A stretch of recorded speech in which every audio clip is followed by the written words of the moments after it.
पूजू हे बेटी आचार झाँप के मैया दे थुन आशीष आचार भर के गौरी पूजू हे बेटी आचार झाँप के मैया दे थुन आशीष आचार भर के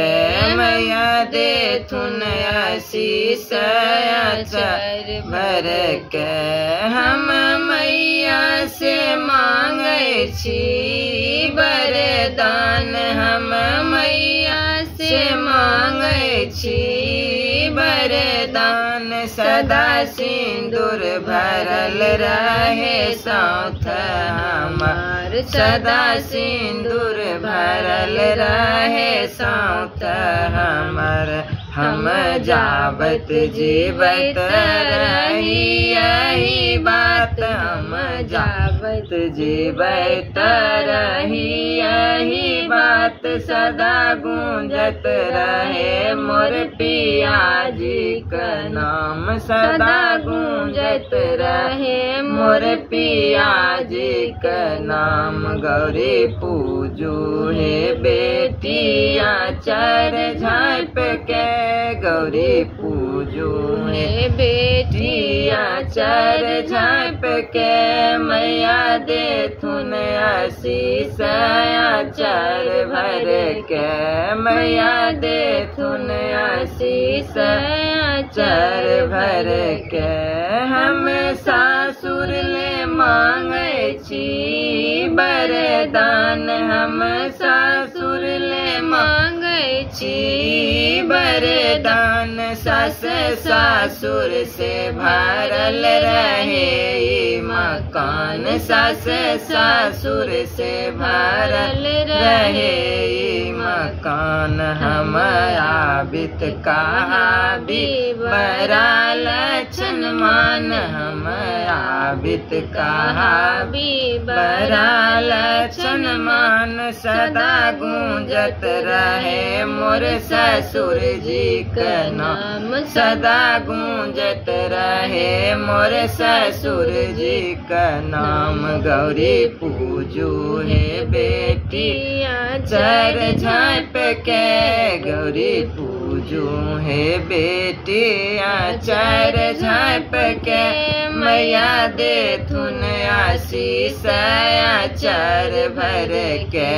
मैया दे थुन आशीष आचार भर के हम नैहर ले मांगे छी वरदान हम नैहर ले मांगे छी वरदान भाई भातिज से भरल रहे मकान भाई भातिज से भरल रहे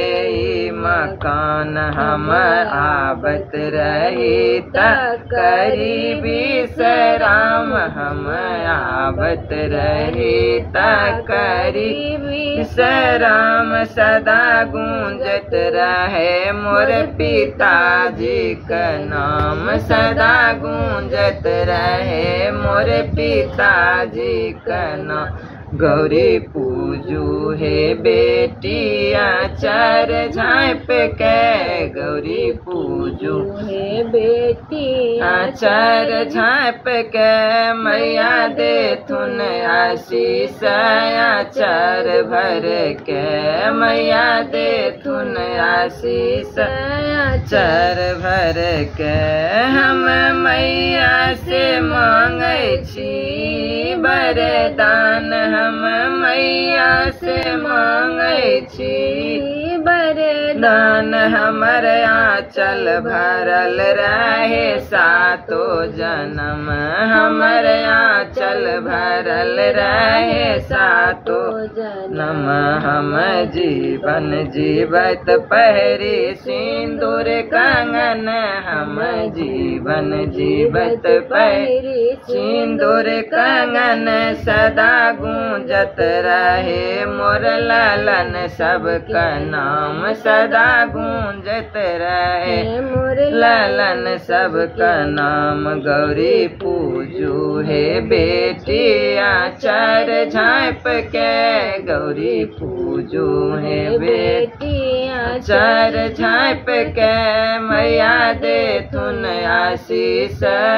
चर भर के मैया दे थुन आशीष चर भर के।